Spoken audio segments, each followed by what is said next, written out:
Skill-based matchmaking in Battlefield 6 is going to be wildly different than anything we've experienced before. Not only is it going to be different than anything we've seen in the Battlefield franchise, it's also going to be wildly different than any of these other AAA first-person shooters, including the Call of Duty franchise. When you think of skill-based matchmaking, or SBMM, like most people, you probably think it's an average pool of maybe your player level mixed with your kill-death ratio. Whenever you go to join a match, the algorithm on the back end just finds a group of players that have the same average kill-death ratio and average player level. In reality, that's not how it works, and it actually differs varying by game. If we were to look at Call of Duty Warzone, they have what's known as a very high or strict skill-based matchmaking. Now, it's weighted with number 1 being skill, which yes is going to be your level and your KD, but it also weights based on ping, platform, and party size. These are all things that go into the skill-based matchmaking for Warzone. Call of Duty Black Ops 6 and Black Ops 7 multiplayer work on pretty much the same engine,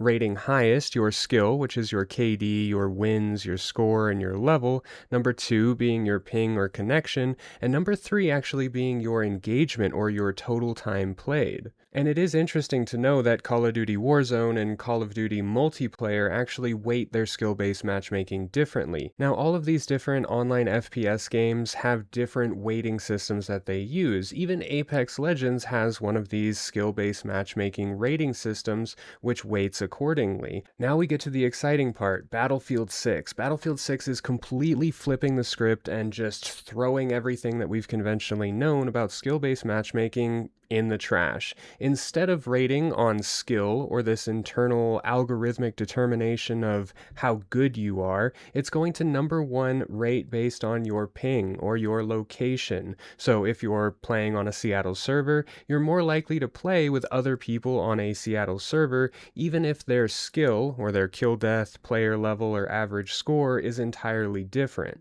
Now, after it rates you based on your ping or location, it's actually going to rate you based on server status. Are certain servers too full? Is the Seattle server full? Well, what's the next closest server that's going to relate back to ping or location and give you the best experience? Again, regardless of your skill.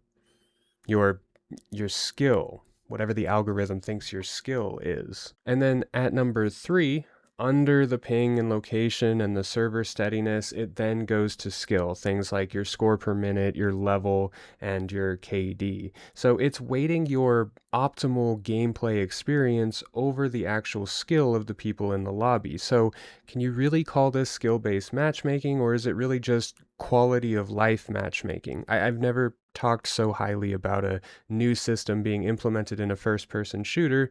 Probably because, now we're just years and years of the same regurgitated Call of Duty slipping further into Fortnite, and our expectations are really low, and now Battlefield's delivering, and we're all kind of like, wait a minute, we're actually going to have an enjoyable, realistic first-person shooter again.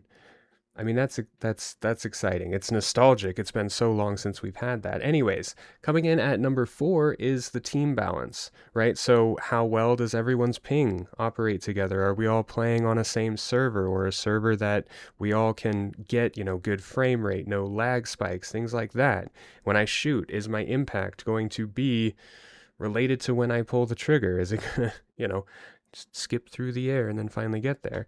No, so they want optimal gameplay, and then it's going to go based on the skill of your team. So in Battlefield 6, we should not see this extremely sweaty lobby brain rot concept that's just been drilled into us from years and years of the same Call of Duty with a different number on the end of it. We're actually going to have enjoyable lobbies again, which I, for one, like I said in the beginning, am extremely excited for.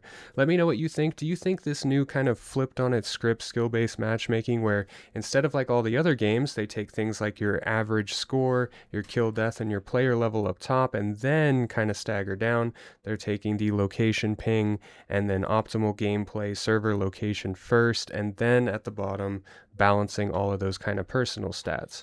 Let me know what you think in the comments down below, and I will catch you on the next update.